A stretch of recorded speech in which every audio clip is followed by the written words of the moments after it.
चला आज आपण किती शिकणार आहे 6.1 इयत्ता 8वी क्लियर. आपला लाईव्ह तास आहे बरोबर.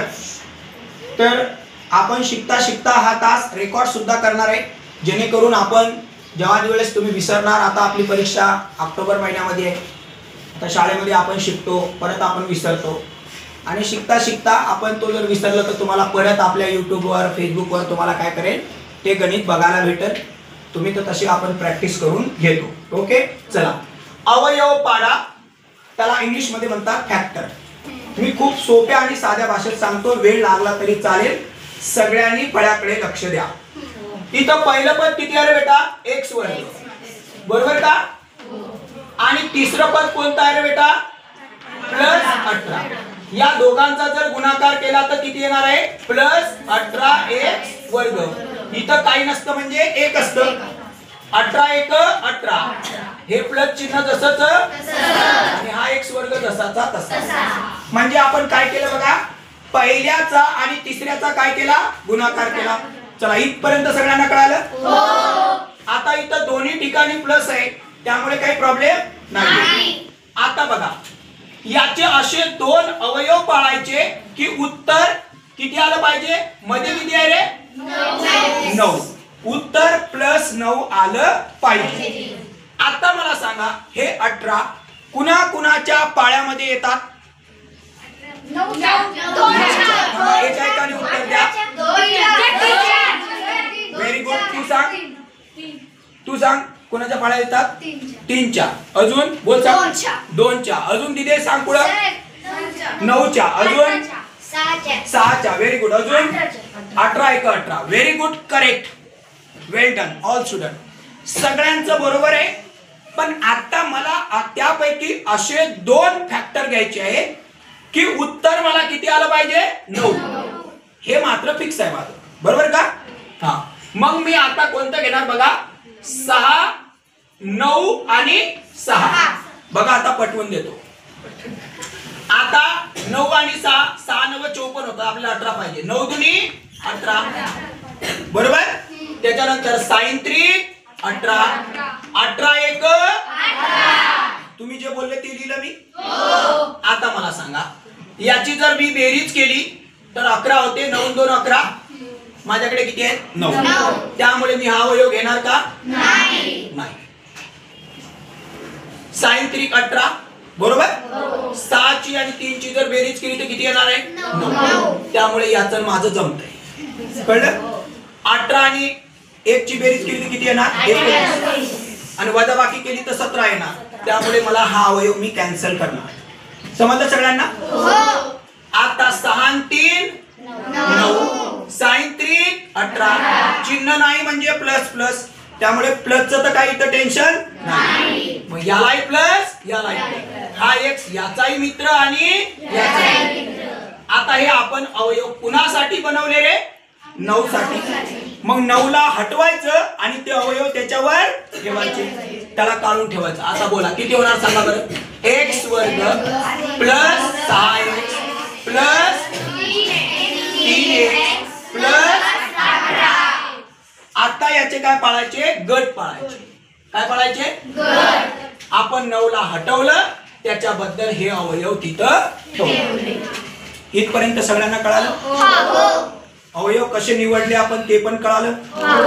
समजलं. ज्यावेळेस मी तुम्हाला आणखी 2-4 उदाहरणं समजून सांगेल त्यावेळेस तुमची ती कॉन्सेप्ट पूर्ण क्लिअर होईल. चला आता मला सांगा इथं x आहे इथं x आहे. कॉमन काय निघणार x. इथं 2x आहे इथं एकच आहे. त्या एकातला कॉमन निघाला. मग इथं काय राहिलं रे x बरोबर का. हे प्लस जसंच हे 6 इथं जसेच्या तसे. क्लिअर. हे तसे नाही निघाले. हा तुम्हाला आणखी पुढे सांगतोय कसं आहे. आता हे +3 इथं काय निघणार कॉमन बरोबर का. आता हा x इथं राहणार बरोबर का. हा प्लस इथं राहणार. 3च्या पाळ्यामध्ये 18 किती नंबरला आहे 6. मग हे इथं लिहिले 6 कारण 3च्या पाळ्यात 18 किती नंबरला आहे 6. 3 सक 18. हे 6 कसे आले कळालं. हा आता हे पण 6 कसे आले पटवून देतो. इथं काय नाही म्हणजे एकाच्या टेबल मध्ये 6 किती नंबरला येतात? 6. तसंच तीनाच्या टेबल मध्ये 18 किती नंबरला येतात? 6. आता कळालं? आता याच्या मिळून हे दोन कॉमन आहेत, बरोबर का? हे दोन काय आहे?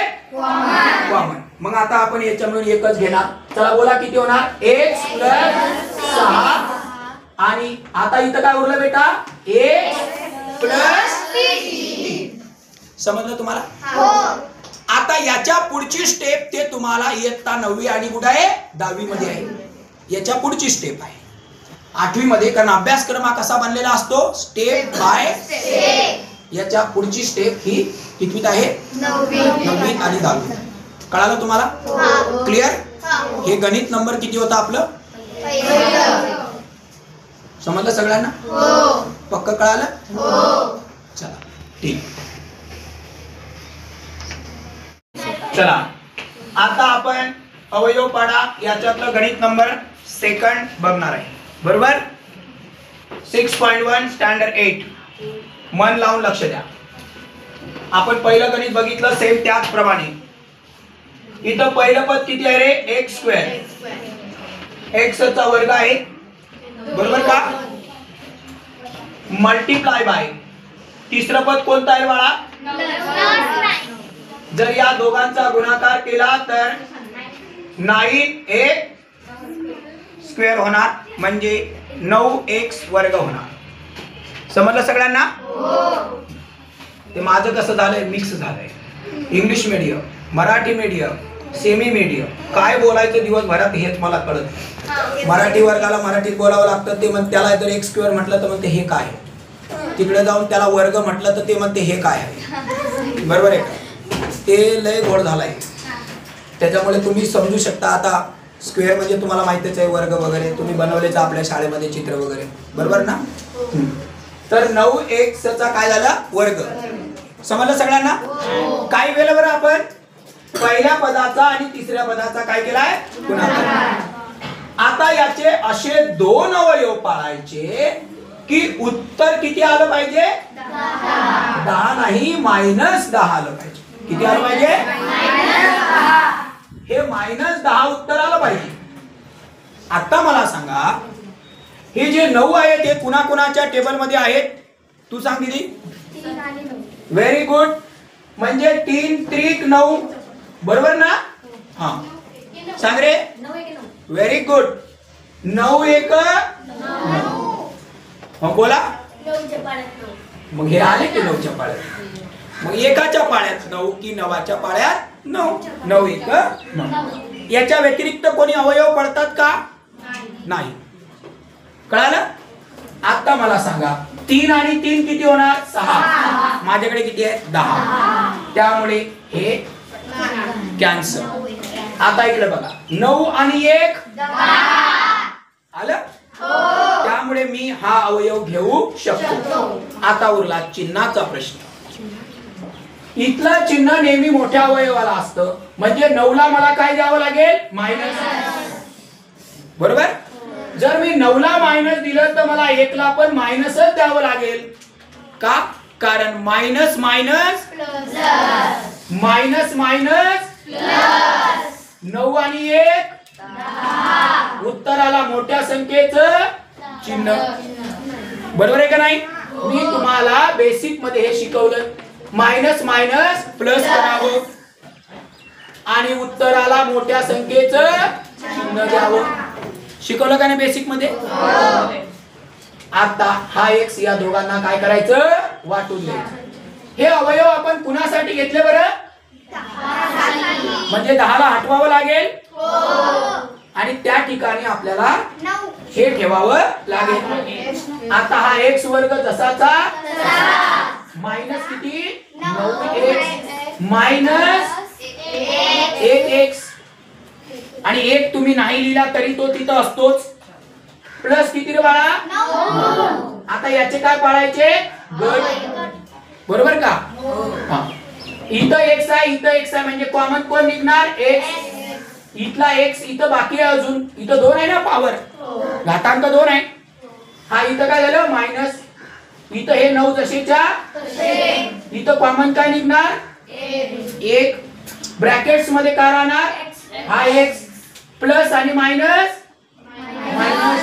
एकाच्या पाड्यात 9 किती नंबरला आहे 9 बरोबर ना आता हे दोन ब्रॅकेट्स नेहमी कसे असतात सेम पक्क लक्षात ठेवायचं दोन्ही ब्रॅकेट कसे असतात सेम आता या दोघा मिळून आपण एकच घ्यायला पाहिजे बरोबर का आणि आणखी कोण राहिलं मग हा x आणि हा वजा x समजलं तुम्हाला हो याच्या पुढची स्टेप पुढच्या इयत्तामध्ये आहे तुम्हाला बरोबर का नाही हो क्लिअर समजलं हो पहिला नियम काय आहे पहिल्याचा आणि तिसऱ्याचा काय केलं पाहिजे गुणाकार त्याचे असे दोन अवयव पाळायचे की उत्तर मधल्या संख्ये एवढं आलं पाहिजे बस ही एवढी कॉन्सेप्ट कळाली तुमचं एकही गणित चुकणार नाही समजलं हो हे दोन गणित समजले सगळ्यांना हो ओके चला घ्या लिहून घ्या सगळं